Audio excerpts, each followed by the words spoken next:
మాత్రమే ఉండాలని కాషాయ పార్టీ చూస్తోంది. ప్రతి పౌరుడి సమానత్వం కోసం రాహుల్ గాంధీ పోరాడుతున్నారు. మనుధర్మ శాస్త్రాన్ని బీజేపీ పాటిస్తోంది. కుల మత ధనిక అంతరాలను సూచించే మనుధర్మ శాస్త్రాన్ని మాత్రమే బీజేపీ అనుసరిస్తోంది. అంబేద్కర్ పేరు తలచడాన్ని అమిత్ షా తప్పుపట్టడం అంటే అంబేద్కర్ను అవమానించడమే. దేశ ప్రజలకు అమిత్ షా క్షమాపణ చెప్పాలని మంత్రి సీతక్క మండిపడ్డారు. అట్టడుగు వర్గాలకు దేవుడు అంబేద్కర్. రాజ్యాంగాన్ని తొలగించాలన్న బీజేపీ కుట్ర బయటపడింది. అంబేద్కర్ ఔన్నత్యాన్ని చాటింది నెహ్రూ.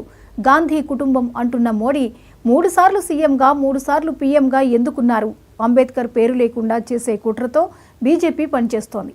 భవిష్యత్తులో ఒకే ఎన్నిక, ఒకే పార్టీ, ఒకే వ్యక్తి అనే కుట్రకు బీజేపీ తెరలేపిందంటూ బీజేపీ మోదీని మంత్రి సీతక్క దుయ్యబట్టారు.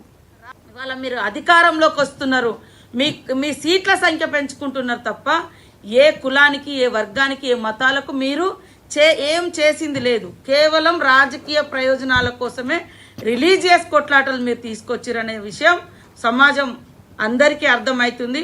కాబట్టి కాంగ్రెస్ పట్ల బీజేపీ నాయకులు పార్లమెంట్లో వ్యవహరిస్తున్నటువంటి తీరును మేము తీవ్రంగా ఖండిస్తా ఉన్నాం.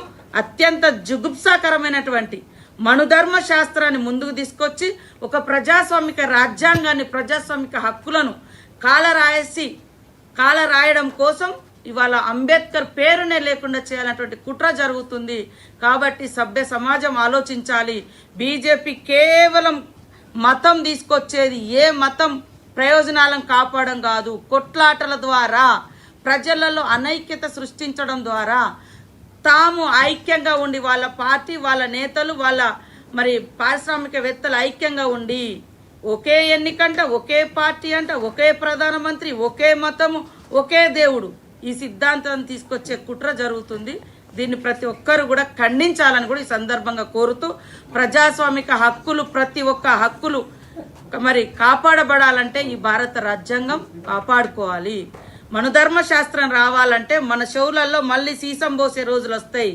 ఏకలవ్యుడు విలువిద్యలలో అగ్రభాగాన ఉండి నేర్పిన గురువును మించిపోతే బొటనవేలు ఎట్లయితే ఆనాడు మనుధర్మ శాస్త్ర సిద్ధాంతంలో ఇయ్యబడిందో ఈ రోజు మళ్ళీ ఆ రోజులే ఈ బీజేపీ ప్రభుత్వం తేవడానికి మార్గం వేసుకోవడానికే ఈరోజు అంబేద్కర్ పేరును తీయొద్దు అనేటువంటి హుకుం జారీ చేయడం అత్యంత నీచమైందిగా నేను తెలియజేస్తూ ఖండిస్తాను.